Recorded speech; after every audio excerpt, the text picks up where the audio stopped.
அன்பான தேவனுடைய பிள்ளைகளே, ஆண்டவராகிய இயேசு கிறிஸ்துவின் நாமத்தில் உங்களை நான் வாழ்த்துகிறேன். ஒரு வசனத்தை நான் வாசிக்கிறேன். 1 நாளாகமம் 29:12. ஐஸ்வர்யமும் கனமும் உம்மாலே வருகிறது, தேவரீர் எல்லாவற்றையும் ஆளுகிறவர். உம்முடைய கரத்திலே சத்துவமும் வல்லமையும் உண்டு, எவரையும் மேன்மைப்படுத்தவும் பலப்படுத்தவும் உம்முடைய கரத்தினால் ஆகும். அதிலே 16ஆம் வசனத்தை பார்த்தீங்கன்னா, எல்லாம் உமது கரத்திலிருந்து வந்தது, எல்லாம் உம்முடையது. இப்போ தாவீது ஒண்ணுமே இல்லாமல் இருந்தான், ரொம்ப வெறுமையா இருந்தான், குறைபட்டவனாக இருந்தான். நிறைய நேரங்களில் சவுலுக்கு பயந்து ஓடி வனாந்தரத்துலேயும் புகையிலையும் ஒன்றுமே இல்லாமல் பசினாலும் எல்லாத்துலேயும் வாடி கொண்டிருந்த தாவீது தான், ஒன்றுமே இல்லாமல் இருந்த தாவீது தான். ஆனால் கர்த்தர் அவனை அபிஷேகம் பண்ணி சிங்காசனத்தில் உட்கார வைத்தார். நிறைய நேரங்களில் பார்க்கும்போது ஆண்டவர் அவனை சொல்லுகிறார், வனாந்தரத்திலே ஆட்டு மந்தையில் கிடந்த உன்னை எடுத்து சத்துருக்களை எல்லாம் உனக்கு நிர்மூலமாக்கி பூமியில் இருக்கிற பெரியோர்களின் நாமத்திற்கொத்த பெரிய நாமத்தை உண்டாக்கினேன் என்று ஆண்டவரே அவனை பார்த்து சொல்லுகிறார். இன்றைக்கு அன்பான தேவனுடைய பிள்ளைகளே, உங்களுடைய வாழ்க்கையிலே ஒருவேளை நீங்கள் சோர்ந்து போயிருக்கலாம், ஒருவேளை நீங்கள் ரொம்ப காலியாக ஒரு வெறுமையாக உங்களுடைய வாழ்க்கை காணப்படலாம். நீங்கள் நினைக்கலாம், என்னுடைய வாழ்க்கை ரொம்ப வெறுமையாக இருக்குது, என்னுடைய களஞ்சியங்கள் எல்லாம் வெறுமையாக இருக்குது, என்னுடைய பேங்க் பேலன்ஸை பார்த்தா அதுவும் வெறுமையாக இருக்குது, எம்டியாக இருக்குது, எதுவுமே இல்லை அப்படின்னு நீங்கள் நினைக்கிறீங்க. அன்பான தேவனுடைய பிள்ளைகளே, நம்முடைய ஆண்டவர் வெறுமையை விரும்புகிற தேவன் அல்ல.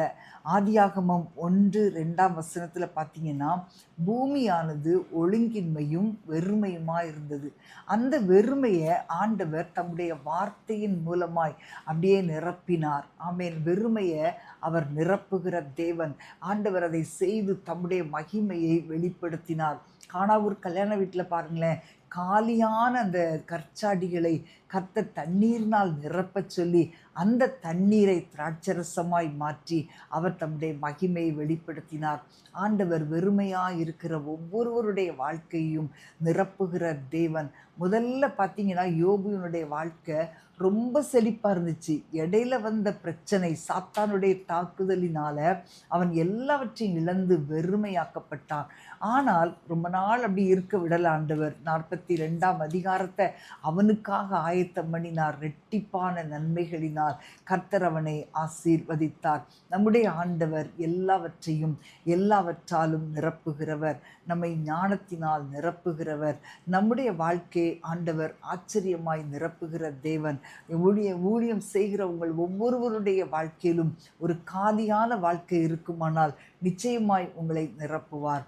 வேதத்திலே நிறைய இடங்களில் உன் களங்கள் தானியத்தினால் நிரம்பும் என்று நம்ம வாசிக்கிறோம். இன்றைக்கு நம்முடைய களஞ்சியங்கள் வெறுமையாக இருக்கலாம், ஆனால் ஆண்டவரை நோக்கி பார்க்கும்போது அவர் நம்முடைய வெறுமையை மாற்றுகிற தேவன். இன்றைக்கு அன்பான தேவனுடைய பிள்ளைகளே, ஒரு காலத்தில் எல்லாமே இருந்து இன்னைக்கு எல்லாத்தையும் இழந்து வெறுமையாக்கப்பட்டு ஒருவேளை இருக்கலாம். நீங்கள் ஆண்டவரை நோக்கி பாருங்கள். ஆண்டவர் உங்களுடைய வெறுமையின் காலத்தை நிச்சயமாக அவர் உங்களுடைய வாழ்க்கையை ஆண்டவருக்கு ஒப்பு கொடுக்கும்போது அவர் நிரப்புகிற தேவன். ஆமேன். எவ்வளோ காலங்கள் வெறுமையான வாழ்க்கை நம்ம வாழ்ந்து கொண்டிருப்பது யோசிச்சு பாருங்களேன். ஒவ்வொரு நாளும் நீங்கள் யோசிக்கும் போது நிறைய காரியங்களில் ஆண்டவரே நான் எம்டியாக இருக்கேன் அப்படின்னு நீங்கள் நினைக்கலாம். ஆனால் கர்த்தர் எல்லாவற்றையும் நிரப்ப வல்லமை உள்ளவர். அந்த சாரிபாத் விதவை வீட்டில் எல்லாம் குறைவாக தான் இருந்துச்சு. மாவு இருந்துச்சு, கொஞ்சம் தான் இருந்துச்சு, எண்ணெய் கொஞ்சம் தான் இருந்துச்சு. ஆனால் அவளுடைய வாழ்க்கையில தேவன் எல்லாவற்றையும் நிறைவாக்கி கொடுத்து அந்த பஞ்சகாலம் முழுவதும் அவளும் அவள் வீட்டார் எல்லாரும் சாப்பிட்டு திருப்தி அடையும்படி கர்த்தர் அற்புதம் செய்தார். ஆண்டவர்கிட்ட நீங்கள் கேளுங்க, ஆண்டவர் என் வாழ்க்கையை நிரப்புங்கப்பா. இன்றைக்கு அபிஷேகத்தில் வெறுமையாக இருக்கலாம், இன்றைக்கு நிறைய ஆவிக்குரிய நன்மைகளை நம்ம பெற்றுக்கொள்ளாமல் நம்முடைய ஆவிக்குரிய வாழ்க்கை வெறுமையாக இருக்கலாம். இன்றைக்கி உலக பிரகாரமான வாழ்க்கையில் கூட அன்பான தேவனுடைய பிள்ளைகளே, இன்றைக்கு ஒருவேளை வெறுமையாய் காணப்பட்டு அது நிமித்தமாய் நீங்கள் சோர்ந்து போய் இருக்கலாம். இன்றைக்கு ஆண்டவர் உங்களை நிரப்புகிறவராய் கடந்து வருகிறார். உங்களுடைய எல்லா பகுதிகளையும் கர்த்தர் நிரப்புகிறார். நீங்கள் சோர்ந்து போகாதிருங்க. நம்முடைய வாழ்க்கையை நிரப்புகிற தேவன் நம்மோடு கூட இருக்கிறார்.